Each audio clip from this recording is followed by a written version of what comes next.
मैं गौरव शर्मा आपका स्वागत करता हूं मेरे YouTube चैनल फाइनेंशियल अवेयरनेस में। तो आज मैं आपके लिए एजुकेशनल सीरीज के अंदर एक नया टॉपिक लेकर आया हूं, कैश फ्लो स्टेटमेंट। जैसा कि आप स्क्रीन पे देख सकते हैं, ये एक 4 टॉपिक है, 4 नंबर का टॉपिक है एजेंडा के अंदर, कैश फ्लो स्टेटमेंट। इससे पहले मैंने 3 टॉपिक जिसमें PV ratio, return on equity और पीई रेशो मैंने कवर करे हैं। अगर इन टॉपिक्स के बारे में आपको वीडियो देखने हैं तो प्लीज़ मेरे यूट्यूब चैनल पे जाके आप ये तीनों वीडियो देख सकते हैं। और अगर आपने अभी तक मेरे चैनल को सब्सक्राइब नहीं कराया है तो प्लीज़ सब्सक्राइब कर ले, ताकि आपको लेटेस्ट अपडेट, लेटेस्ट वीडियोज़ और फंडामेंटल टॉपिक्स पे जो मैं एजुकेशनल वीडियो आपके लिए लेकर आ रहा हूँ वो आपको देखने को मिल सके और आपकी वैल्यू, आपकी नॉलेज में कुछ वैल्यू एडिशन हो सके। तो अब हम आगे बढ़ते हैं कि जो हम कैश फ्लो स्टेटमेंट के बारे में समझना चाहते हैं वो हम इस स्क्रीन पे देखेंगे कि उससे क्या हम डेफिनेशंस को देखते हैं कि कैश फ्लो स्टेटमेंट एक फाइनेंशियल स्टेटमेंट होता है जो कि कंपनी में आए हुए नकदी पैसे की और कंपनी से बाहर गए नकदी पैसों की जानकारी देता है।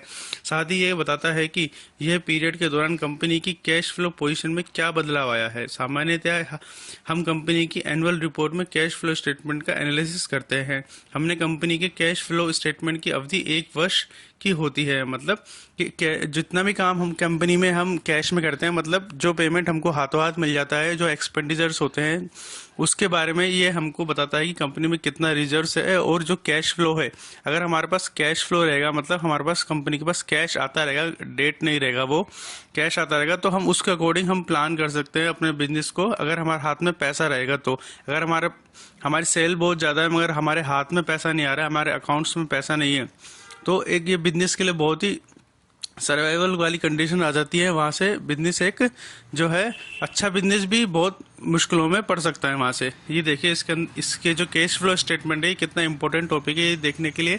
वॉरेन बफे जी और पीटर डच का जो है 2 कोट्स हैं यहाँ पे कि वॉरेन बफे ने कहा है कि अगर लॉन्ग टर्म आपके ऊपर डेट है, वो डेफिनेटली एक लॉन्ग टर्म में जाकर, क्योंकि उसका इंटरेस्ट बढ़ता रहेगा और वो इंटरेस्ट आपको पे करना पड़ेगा, तो वो आपके कैश फ्लो को इफेक्ट कर सकता है।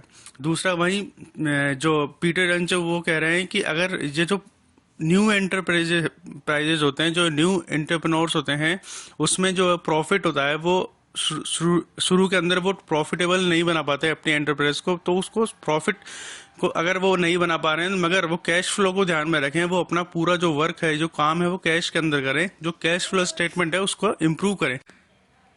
तो नेक्स्ट स्लाइड के अंदर हम एक एग्जांपल के द्वारा कैश फ्लो स्टेटमेंट को समझ सकते हैं। ये देखिए कैश फ्लो स्टेटमेंट क्यों बनाया जाता है, ये आगे हम इस एग्जांपल के अंदर समझने की कोशिश करेंगे। आप ये ज़रूर सोच रहे होंगे कि जब कंपनी अपने स्टेटमेंट में नेट प्रॉफिट की जानकारी दे ही देती है तो फिर कैश फ्लो स्टेटमेंट बनाने की क्या ज़रूरत है, क्योंकि हमें इसके बैलेंस शीट के अंदर जो है हमें नेट प्रॉफिट की जानकारी मिल जाती है। पर फिर भी हम कैश फ्लो स्टेटमेंट क्यों इम्पोर्टेंट है देखना, वो हम नीचे समझेंगे एग्जाम्पल के द्वारा। चलिए इसे एक प्रैक्टिकल उदाहरण के द्वारा समझने की कोशिश करते हैं। मान लेते हैं कि कोई कंपनी साल भर में 100 लैपटॉप सेल करती है, 100 लैपटॉप सेल कर रही है, ठीक है, जिसके एक लैपटॉप की कीमत 10,000 है। इस प्रकार इस कंपनी की साल भर के बाद कुल बिक्री हुई 10 लाख की, ठीक है, लेकिन इस कंपनी ने 100 में से 50 लैपटॉप उधार में बेचे हैं। इसका पैसा वास्तव में कंपनी के पास अभी तक नहीं आया है। अब आपको कंपनी के इनकम स्टेटमेंट में 10 लाख की रेवेन्यू दिखाई देगी, जो दिखने में काफ़ी बढ़िया है, परंतु वास्तव में ऐसा है ही नहीं। कंपनी के पास वास्तव रूप में मात्र 5 लाख रुपए ही कैश हैं। यदि इस कंपनी के ऊपर 6 लाख की शॉर्ट टर्म देनदारी है तो इस कंपनी इस पूरा नहीं कर पाएगी, क्योंकि कंपनी के बैंक में मात्र 5 लाख रुपए ही पड़े हैं। ये जानकारी आपको कैश फ्लो स्टेटमेंट में मिलती है। इसका मतलब समझे कि हमको बैलेंस शीट के अंदर रेवेन्यू जो दिखाया जाता है वो कंप्लीट सेल पे दिखाया जाता है, और कैश फ्लो ये दिखाता है कि हमें एक्चुअल में कितना पैसा कंपनी के अंदर मिला है, हमारे पास कितने रिजर्व्स हैं। इनकम स्टेटमेंट में P&L अकाउंट को अकाउंटिंग के एक्रूजल बेसिक्स में बनाया जाता है, यानी इस इनकम स्टेटमेंट में हमें ट्रांजैक्शंस, रेवेन्यू और एक्सपेंडिचर्स को दर्ज कर लिया जाता है, चाहे कोई कैश का लेन देन हुआ हो या नहीं, लेकिन कैश फ्लो स्टेटमेंट में वो ट्रांजैक्शन दर्ज किया जाता है जो कैश में किया जाता हो, समझे।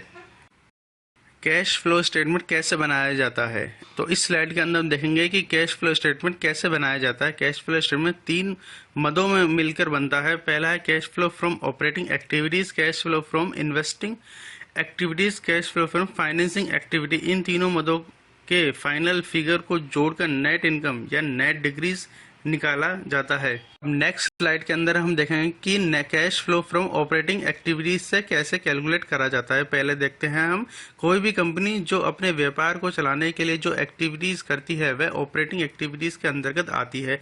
इसमें टोटल सेल्स में से परचेज और जनरल एक्सपेंडिचर घटाकर कैश फ्लो निकाला जाता है। साथ ही टैक्स को भी ऑपरेटिंग एक्टिविटीज में से घटाया जाता है। नीचे हम फॉर्मूला देख सकते हैं कि total sale minus purchase minus general expenditure minus tax, तो cash flow from operating activities हमको मिलेगा। उदाहरण के लिए SABC लिमिटेड वर्ष भर में 100 करोड़ का माल खरीदता है। इस दौरान कंपनी की कुल बिक्री 200 करोड़ रुपए रहती है, जबकि कंपनी के जनरल एक्सपेंडिचर 30 करोड़ हैं।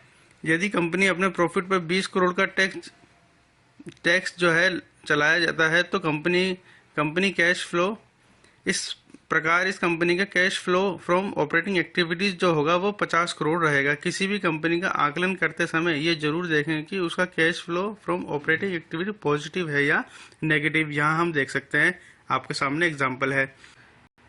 अब इस स्लाइड के अंदर हम देखेंगे कि cash flow from investing activities कैसे कैलकुलेट करा जाता है। इस कंपनी के इन्वेस्टिंग संबंधी कैश फ्लो आते हैं, जिसमें नेगेटिव कैश फ्लो में कंपनी के द्वारा कई इन्वेस्टमेंट करना, जैसे कि कोई एसेट खरीदना, म्यूचुअल फंड या शेयर खरीदना आदि शामिल हो सकता है। पॉजिटिव कैश फ्लोस में कंपनी के रेंट मिलना, ब्याज प्राप्त होना या प्रॉपर्टी बेचना आदि शामिल होता है। नीचे हम देख सकते हैं कि सेल ऑफ लैंड है 200 करोड़, परचेस ऑफ इक्विपमेंट है 300 करोड़, म्यूचुअल फंड बाइंग है 30 और जो है इंटरेस्ट रिसीव है 5। तो इसके अंदर जो कैश इनफ्लो हुआ है वो हुआ है सेल लैंड में 200 करोड़ का और इंटरेस्ट रिसीव हुआ है 5 करोड़ का।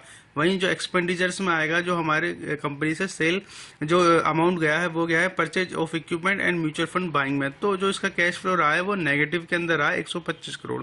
ये भी देखने वाली चीज है। अब नेक्स्ट स्लाइड, जिसके अंदर हम समझेंगे cash flow from financing activities से कैसे मिलता है। इस प्रकार की एक्टिविटीज में वह कैश फ्लो आते हैं जो कंपनी के डेट, इक्विटी कैपिटल पर प्रभाव डालते हैं, जैसे कि नया डेट लेना या उसको रीपेमेंट करना, डिविडेंड का भुगतान करना या शेयरों या इशू करना या शेयर बायबैक करना, ये सब भी फाइनेंसिंग एक्टिविटी में आते हैं। तो नीचे देखिए, मैंने टेबल के अंदर जो दिया है वह एग्जांपल है कि कॉमन शेयर डिविडेंड पेमेंट जो करा कंपनी ने वो 100 करोड़ का करा। वही new debt taken by 300 crore. तो न्यू डेट जो टेकन हुआ है वो इनफ्लो हुआ है और जो डिविडेंड पेमेंट है वो आउटफ्लो हुआ है। इसके अंदर जो नेट फाइनेंसिंग हुआ है, जो फाइनेंसिंग एक्टिविटी में नेट कैश फ्लो हुआ है वो है 200 करोड़ का। ऑपरेटिंग, इन्वेस्टिंग और फाइनेंसिंग एक्टिविटी के नेट कैश फ्लो को जोड़ने पर हमको नेट इंक्रीज और नेट डिक्रीज प्राप्त होता है, जिसे हम कैश के ओपनिंग बैलेंस में जोड़कर साल भर के अंत के लिए कैश का क्लोजिंग बैलेंस निकालते हैं। तो अब इस स्लाइड के अंदर हम देखेंगे कि चलिए ऊपर लिए गए उदाहरण में हम नेट इंक्रीज और नेट डिक्रीज निकालते हैं। देखिए कि ऑपरेटिंग एक्टिविटीज में 50 करोड़ का हमारे पास पॉजिटिव कैश फ्लो था, वहीं इन्वेस्टिंग एक्टिविटी माइनस 125 करोड़ का कैश फ्लो था, वहीं फाइनेंसिंग एक्टिविटी में प्लस 200 करोड़ का कैश फ्लो था। तो हमारे पास जो नेट कैश फ्लो या हमारे पास रिजर्व जो रहे कंपनी के अंत में, साल के अंत में, वो 125 करोड़ रहे हैं। इस तरह ABC के कैश में वर्ष के अंत में कुल 125 करोड़ की वृद्धि हुई है। नेक्स्ट स्लाइड के अंदर हम कैश फ्लो के प्रकार को समझेंगे कि cash flow, positive cash flow जो कंपनी में आने वाले कैश कंपनी से बाहर जाने वाले पैसों से अधिक हो तो पॉजिटिव कैश फ्लो होता है। ठीक है, ये तो हम समझ चुके हैं अभी तक देखकर। नेगेटिव कैश फ्लो जो कंपनी में आने वाला कैश कंपनी के बाहर जाने वाले कैश से कम हो तो ये नेगेटिव कैश फ्लो होता है। ठीक है, ब्रेक इवन कैश फ्लो क्या होता है, जब बिजनेस में आने वाला कैश और बिजनेस में जाने वाला कैश बराबर हो तो इसे ब्रेक इवन कैश फ्लो कहा जाता है। दूसरा है कि कैश फ्लो स्टेटमेंट में क्या देखें। दोस्तों कैश फ्लो स्टेटमेंट में सबसे महत्वपूर्ण पॉइंट है कि cash flow from operating activities. यदि किसी भी कंपनी का ये कैश फ्लो नेगेटिव है तो उसका मतलब हुआ कि कंपनी अपने सेल्स से आने वाले एक्सपेंडिचर भी कवर नहीं कर पा रही है, जबकि जिस कंपनी का cash flow from operating activities positive है वह लगातार बढ़ रहा है, वह कंपनी फाइनेंशियली स्ट्रांग मानी जाती है। यदि किसी कंपनी का cash flow from operating activities उसकी नेट इनकम से ज़्यादा है तो ऐसे में कंपनी की अर्निंग को हाई क्वालिटी को माना जाता है। जाहिर सी बात है, अगर ऑपरेटिंग कैश फ्लो पॉजिटिव ही होना चाहिए, मतलब जो कंपनी कोई प्रोडक्ट मैन्युफैक्चरिंग कर रही है या फिर कोई सर्विसेज दे रही है, उसके पीछे जितना भी खर्च है या उसको बनाने के लिए जितनी भी एक्सपेंडिचर्स हैं, वो हमेशा जो सेलिंग प्राइस है उससे कम होना चाहिए, तभी उसका कैश फ्लो जो है पॉजिटिव रहेगा। तो ये हमें कंपनी के अंदर सबसे पहले इसी चीज़ को एनालिसिस करना चाहिए कि वो किस तरह से वो अपना पॉजिटिव कैश फ्लो मेंटेन कर रही है। तो इसका जो रिजल्ट्स है, जो इसका निष्कर्ष है, वो निकलता है कि किसी भी कंपनी का फाइनेंशियल एनालिसिस करते समय आपको अनेक फैक्टर्स देखने होते हैं। कैश फ्लो स्टेटमेंट भी उनमें से एक महत्वपूर्ण फैक्टर है। इसलिए आपको बैलेंस शीट और इनकम स्टेटमेंट के साथ साथ कैश फ्लो स्टेटमेंट पर भी बहुत ज़्यादा ध्यान देना चाहिए। सभी प्रकार एक अच्छी फंडामेंटल स्ट्रॉन्ग कंपनी का चयन कर सकते हैं। तो ये आज हमने बहुत अच्छी चीज़ देखी कि बैलेंस शीट के साथ जो हम प्रॉफिट देखते हैं, उसके साथ साथ हमें कैश फ्लो भी देखना चाहिए कि वो पॉजिटिव है, नेगेटिव है। एक कैश फ्लो साइकिल होता है, वो भी हमें देखना चाहिए, वो ज़्यादा लंबा तो नहीं है। तो ये सब इंपॉर्टेंट चीज़ है। अगर आप इन सब चीज़ों को देखकर अपने फाइनेंस करें, मतलब इन्वेस्टिंग करेंगे, तो जाहिर सी बात है आप एक अच्छी कंपनी ही चूज़ करेंगे और उसमें इन्वेस्ट करेंगे तो एक अच्छा रिटर्न ही निकाल पाएंगे अपनी इन्वेस्टमेंट से। तो मैं आपको लोगों को धन्यवाद करता हूं। अगर आप मेरे चैनल के साथ बने हुए हैं, अगर आप लोगों ने अभी तक मेरे चैनल को सब्सक्राइब नहीं करा है तो उसे सब्सक्राइब करें। ऐसी बहुत ही महत्वपूर्ण जानकारियां मैं आप लोगों के लिए आगे भी लेकर आता रहूँगा। और प्लीज़ लाइक करें, शेयर करें, कमेंट करें। अगर आपको लगता है कि किसी भी टॉपिक के बारे में या किसी जो मैं वीडियो बना रहा हूँ उस टॉपिक के अंदर आपको और डिटेल्स और जानकारी चाहिए तो आप मुझे कमेंट कर सकते हैं। मैं डेफिनेटली आप लोगों के लिए बहुत अच्छा वीडियो और बहुत अच्छे एनालिसिस करके कुछ अच्छा लेकर आऊँगा। तो thank you for watching, please subscribe. धन्यवाद।